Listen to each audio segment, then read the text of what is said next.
Guangzhou, known for centuries to the world as Canton, sits on the Pearl River in southern China, about 2 hours by train from Hong Kong. This is the capital of Guangdong province and the commercial heart of southern China, with more than 2,000 years of trading history. Around 15 million people live across the urban area, part of a Pearl River Delta megaregion that holds over 60 million. The setting is low and subtropical, barely 20 meters above sea level, warm and green for most of the year. 2,000 years ago, this was the capital of the non-Yue Kingdom, and it has been a working port ever since. Guangzhou was the eastern terminus of the Maritime Silk Road, drawing Arab and Persian traders here more than 1,000 years ago. For most of the 18th century, Canton was the single port where the West was allowed to trade with China at all. That trade in tea and silk, and the opium that answered it, made this the flashpoint where the Opium Wars began. The same trading DNA still defines the city, anchored today by the twice-yearly Canton Fair, the largest import and export expo in the country. Above all, this is the capital of Cantonese cooking, the dim sum and roast meat tradition that spread from here to Chinatowns worldwide. The city also calls itself a cradle of modern China, the base from which Sun Yat-sen launched his Republican Revolution. Guangzhou now splits into two faces. A glass and steel financial district called Tianhe rises across the river from the Old Town. On the other side sits Old Canton with its banyan-lined temples, colonial riverfront, and narrow lanes that smell of slow-cooked soup. All of it belongs to Lingnan, the distinct culture of China's far south, with its own language, architecture, opera, and food. Guangzhou suits travelers who come for food, history, and value, rather than marquee monuments or postcard scenery. It is also a natural base for the Pearl River Delta, an easy hop from Hong Kong, Macau, and Shenzhen. The real trade-offs start with air quality, which runs moderate most of the year and turns hazy in the winter months. Summers are the other catch. From June through August, the city turns hot, intensely humid, and prone to typhoons. Like the rest of mainland China, the open internet is blocked here, so you will need a workaround we will cover later. English also fades quickly once you leave the metro and the big hotels, so expect a real language gap day to day. 3 to 4 days is the sweet spot, enough for the temples, the food, the river, and one easy day trip. Almost everyone arrives through Guangzhou Baiyun International Airport, one of the busiest in the country, about 28 kilometers north of the center. It is a major hub, so direct flights reach most of Asia and a growing list of long-haul cities. The cheapest way into town is Metro Line 3, which runs from the airport into the center for under 10 yuan. That ride takes roughly 45 minutes and drops you straight into the subway network, with no transfer to street level needed. A taxi to the center runs around 120 to 160 yuan, or about 20 to 25 US dollars. For late arrivals or heavy luggage, the ride-hailing app Didi is the easy option, at prices close to a metered taxi. Once you are in the city, the metro answers almost every trip you will make. Guangzhou runs 16 lines, one of the largest networks in the country, open from 6 in the morning until 11:30 at night. Crucially for visitors, the signs, maps, and announcements are all bilingual, making it one of the most foreigner-friendly metros in China. Fares are distance-based, starting at 2 yuan, about 30 US cents, and topping out near 14 yuan for the longest rides. There's no flat weekly or monthly pass, but a stored value transit card shaves 5% off every fare. The network even crosses city lines, with a direct intercity line running west into neighboring Foshan in about an hour. Buses cover even more ground and run frequently, though signage is mostly in Chinese and far harder for non-readers. Taxis are metered and cheap, starting near 10 yuan, but drivers rarely speak English, so have your destination written in Chinese. For navigation, Google Maps does not work in mainland China. Apple Maps is the easiest fix and works in English. On Android, use the local app Map. Guangzhou is remarkably walkable in its core, with dense, flat neighborhoods where most errands sit within a 10-minute stroll. Renting a car makes little sense here, since foreign licenses are not accepted and both traffic and parking are punishing. Where the city truly shines is rail, as a flagship hub of China's high-speed network. Bullet trains reach Shunjun in under 50 minutes and continue to Hong Kong, Beijing, and Shanghai from Guangzhou South Station. Slower ferries also cross the Pearl River Delta toward Hong Kong and Macau, a scenic alternative to the train. Guangzhou spreads across both banks of the Pearl River, and 4 districts cover almost every visitor's needs.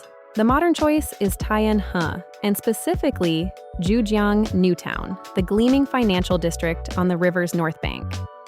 This is where the Canton Tower, views, the big malls, and most international hotel brands cluster together. Expect international standard towers here, from Marriott and Hilton up to the Four Seasons and Ritz-Carlton, at prices well below Western cities. For history and central convenience, Yuexiu is the old core, wrapped around the Beijing Road pedestrian shopping street.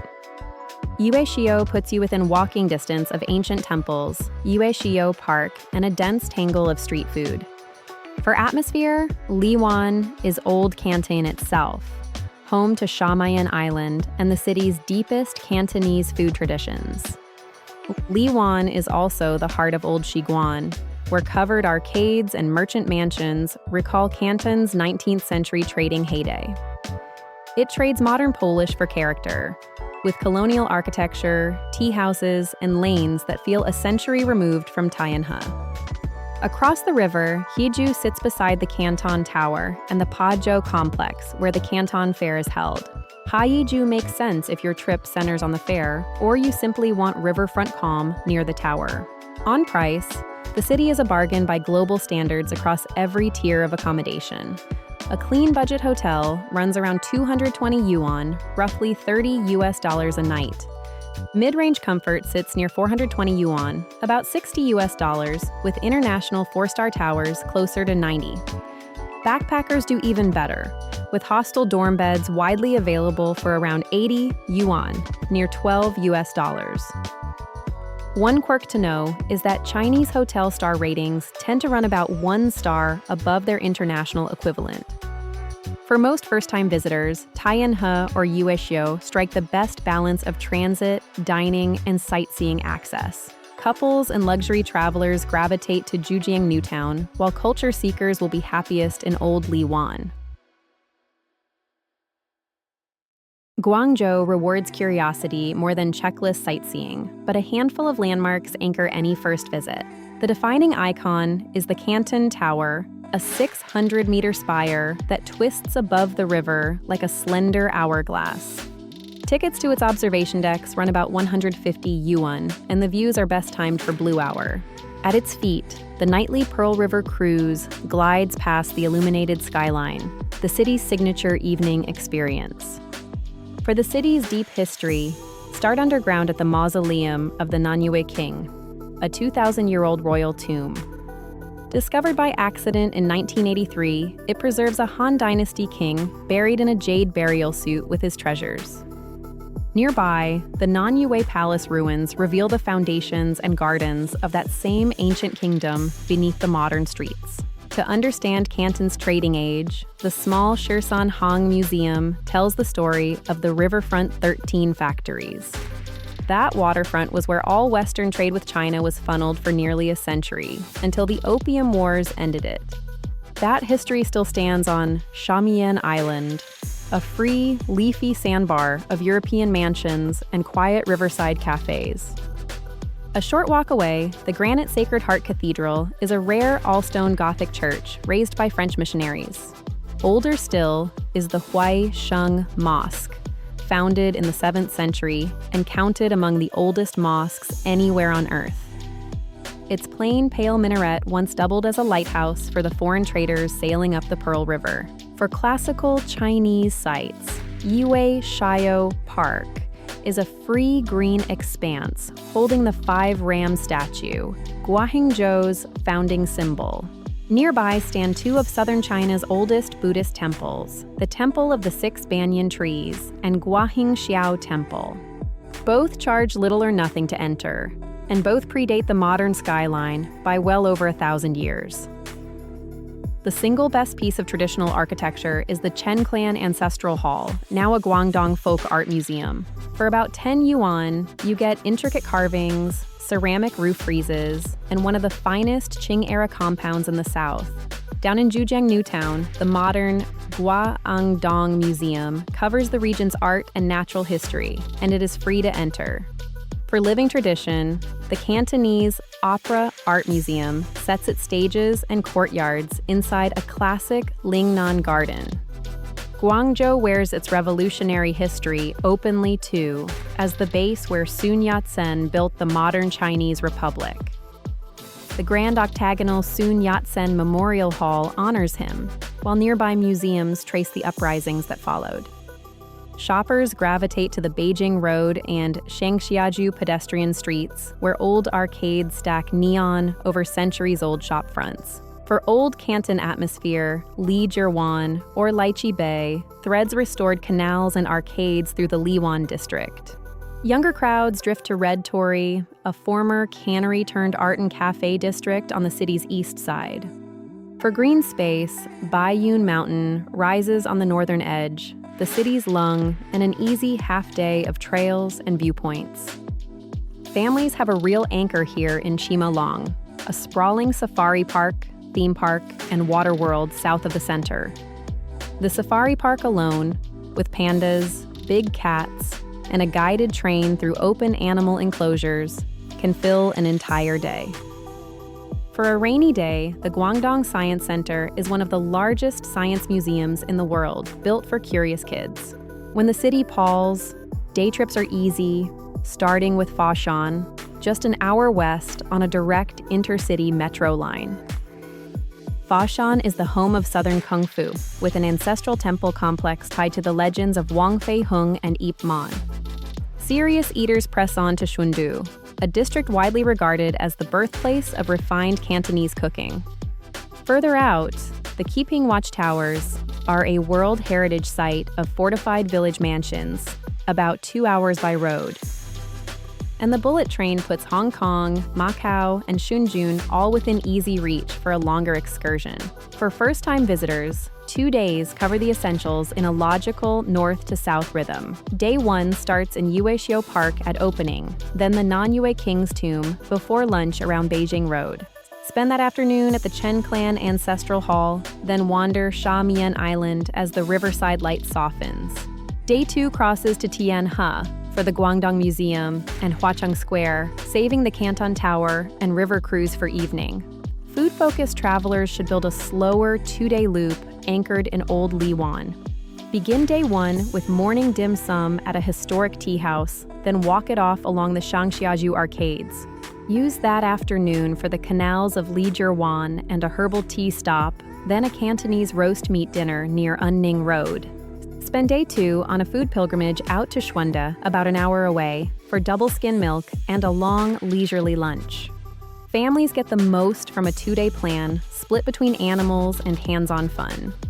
Dedicate day 1 entirely to Chimalong's safari and theme parks, arriving at opening to beat the heat and the queues. Day 2 pairs the Guangdong Science Center in the morning with the Canton Tower and Pearl River cruise after dark.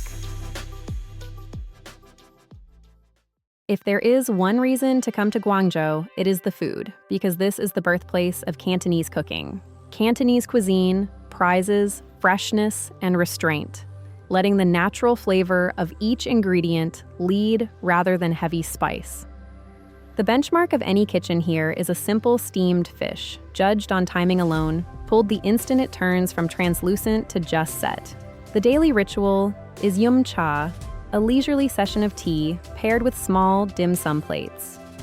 Traditionally, it is a morning affair, and older locals still gather for hours over tea, dumplings, and a newspaper.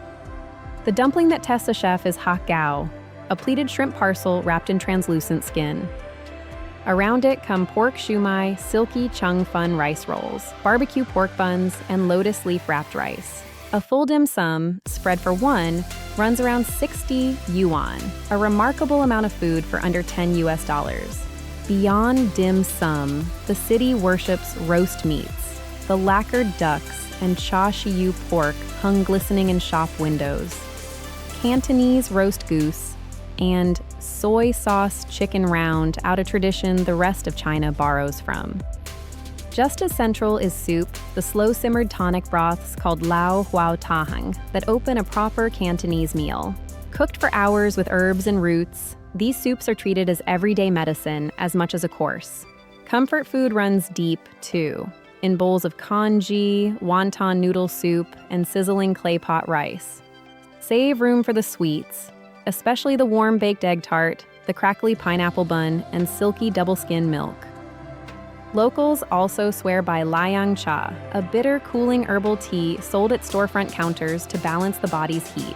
Breakfast is a serious event here, not an afterthought, with congee and rice rolls served from early morning. The deepest eating runs through old Liwan, around Unning Road and the Shangxiaju arcades, where the tradition is oldest. Historic tea houses like Tao Tao Ju have served the same dishes for over a century and remain local institutions. After dark, open-air street stalls called Dai Pai Dong fire up the wok for late-night noodles and stir-fries. Solo travelers eat easily here, since noodle shops and congee stalls are built for single diners ordering one bowl. A casual sit-down dinner for two lands around 200 yuan, while street snacks cost just a few yuan each. For the deepest dive, food lovers make the short trip to Shunde, a district recognized by UNESCO for its gastronomy. That district refined many Cantonese classics and remains a pilgrimage for its seafood, congee, and milk desserts. On paying, most stalls expect a mobile QR payment now, though cash still works almost everywhere you go. Tap water is not safe to drink, so stick to bottled water, tea, or the boiled water restaurants serve by default. By the standards of any major world city, Guangzhou is remarkably inexpensive once your flight is booked. A backpacker can travel comfortably here on roughly 150 to 200 yuan a day. That covers a hostel dorm, street food and dim sum, metro rides, and the city's many free temples and parks. In US dollars, that is a daily budget of about 22 to 30, food and lodging included. A mid-range trip runs closer to 350 to 450 yuan per person each day. That tier buys a private budget hotel room, sit-down meals, the odd taxi, and paid sites like the Canton Tower. In dollars, the moderate day lands around 50 to 65, still a fraction of comparable cities elsewhere. A comfortable trip with a 4-star hotel and nicer dining runs about 800 to 1,000 yuan a day. That comfortable tier still only translates to roughly 120 to 150 US dollars per person. The single biggest saving is transport, since a crosstown metro ride rarely costs more than a US dollar. Food is the other bargain, where a full Cantonese feast costs what a modest lunch would back home. The one area that climbs is upscale international hotels, though even those come in well below New York or London rates. Beware the Canton Fair seasons, though, when hotel prices across the city spike sharply for several weeks. Guangzhou has a long, sticky summer and a short, mild winter, so timing your visit matters a great deal. The clear winter is the stretch from October to December, when the city turns warm, dry, and sunny. Daytime highs in that window sit between 22 and 30 degrees Celsius, about 72 to 86 Fahrenheit. Those autumn months bring the lowest rainfall and the most comfortable humidity of the entire year. Winter, from January to February, stays mild by most standards, with highs near 21 degrees Celsius, around 70 Fahrenheit. The catch is that buildings here have no central heating, so a damp winter day can feel colder indoors than out. Spring in March and April warms quickly but turns humid and increasingly wet as the rainy season builds. Summer is the season to avoid, when June through August brings scorching heat and the year's heaviest rain. Highs then climb past 32 degrees Celsius, around 90 Fahrenheit, with oppressive humidity layered on top. Those same months carry real typhoon risk, which can ground flights and flood low-lying streets for a day or two. Crowds follow a different calendar, peaking around the twice-yearly Canton Fair each spring and autumn. During those fair weeks, hotels fill and prices jump, so check the dates before booking if you are not attending. Chinese New Year, usually in late January or February, is festive but brings widespread closures and heavy domestic travel. One local highlight is the Lunar New Year Flower Market, a Guangzhou tradition that fills whole streets with blossoms before the holiday. For most travelers, late October through early December is simply the best all-around window. A few practical realities shape any trip to Guangzhou, starting with how you get in.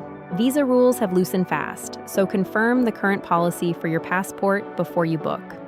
Dozens of countries, including most of Europe, Australia, Canada, and now the United Kingdom, can enter visa-free for up to 30 days. The United States is a notable exception, so Americans coming just to visit still need a tourist visa arranged in advance. The shortcut is China's 10-day visa-free transit, open to around 50 nationalities, including Americans, if you continue onward to a third country or region. Both Hong Kong and Macau count as that onward stop, and Guangzhou is now an approved port for the scheme. The biggest day-to-day surprise is payment, because Guangzhou runs almost entirely on mobile QR codes. Alipay and WeChat Pay dominate, so link a foreign card to one of them before you arrive. Cash still works everywhere, but carry small notes, since many vendors struggle to break anything above 50 yuan. Foreign credit cards are accepted only at upscale hotels and chains, so do not rely on them day to day. For cash, use a bank ATM on arrival, where foreign cards work well for a fee of about 1.5%.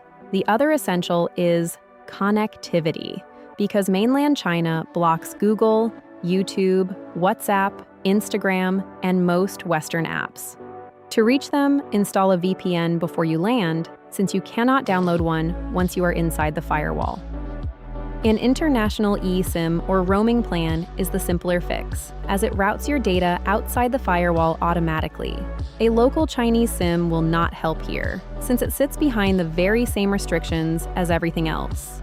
The local language is Cantonese, not Mandarin, and locals take real pride in it as part of the city's identity. English is limited, so download an offline translator like Microsoft Translator, which works well throughout China before you arrive. On safety, Guangzhou is a very safe city, with low violent crime and only routine pickpocketing in crowds. One legal formality is registration, which hotels handle automatically, but private rentals require you to file with local police. Tipping is not part of the culture here and is occasionally refused, so there is no need to budget for it. At temples and at the table, mind local etiquette, like never standing your chopsticks upright in a bowl of rice. Packing for Guangzhou comes down to the season, but a few categories matter on every trip. For clothing, pack light, breathable layers for the heat, plus a compact rain jacket or umbrella for sudden downpours. If you visit in winter, add a warm mid-layer, since the lack of indoor heating makes damp evenings feel chilly. Bring modest clothing that covers your shoulders and knees for visits to the city's temples. For footwear, comfortable walking shoes are essential, given how much of the city you will cover on foot and underground. On the tech side, start with a universal power adapter, since outlets here run on 220 volts. Add a portable charger, a pre-installed VPN, and Alipay or WeChat set up before departure. For health, bring any prescription medicines with documentation, since some common drugs are restricted in China. In summer, pack mosquito repellent, and year-round bring a refillable bottle, since tap water is not drinkable. So who is Guangzhou actually for, once you strip away the hype? It is, first and foremost, a city for food travelers, the single best place to eat Cantonese cooking on Earth. It also rewards history-minded visitors, from a Han Dynasty tomb to the riverfront where the Opium Wars began. It rewards value-minded travelers too, offering a major world city's depth at a fraction of the usual cost. And it suits anyone using it as a gateway, an easy launch point for Hong Kong, Macau, and the wider Delta. It is a weaker pick for travelers chasing marquee monuments, who will find more of them in Beijing or Xi'an. Beach seekers and clean air purists should also look elsewhere, since Guangzhou offers neither. And first-time visitors to China who want easy English may find the language gap here steeper than expected. For the right traveler, Guangzhou delivers a deep, affordable, and authentically local slice of southern China. That's our guide to Guangzhou, China. Everything mentioned is linked in the description below. If you are planning another trip, we have more guides waiting for you. And if you haven't yet, subscribe so you don't miss the next one. Thanks so much for watching.